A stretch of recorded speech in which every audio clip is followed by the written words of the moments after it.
Hello, আসসালামু আলাইকুম। আমি তাকওয়া অ্যাগ্রো ফার্মের প্রতিষ্ঠাতা মোহাম্মদ আব্দুল কাদের। তো আমি একটা ধান খেতে আসছি। কত সুন্দর ধান দেখুন। এই ধানগুলা শুকনা মাটি, কোনো পানি নেই।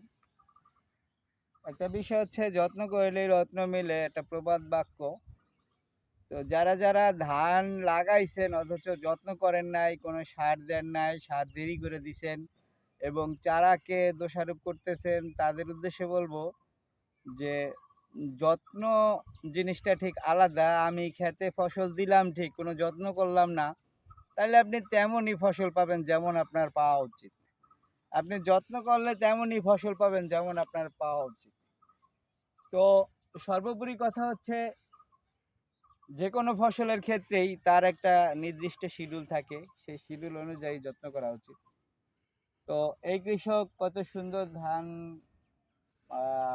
করছে, ধানের ক্ষেতটা বাস্তবে দেখলে আরো অনেক সুন্দর দেখাতো। তো আলহামদুলিল্লাহ, খুব সুন্দর ধান হয়েছে, খুবই সুন্দর, যা প্রশংসনীয়। এটা অবশ্যই একজন প্রফেশন কৃষক এবং ভালো মানের কৃষক। তো ওকে, আসসালামু আলাইকুম, ভালো থাকবেন সবাই।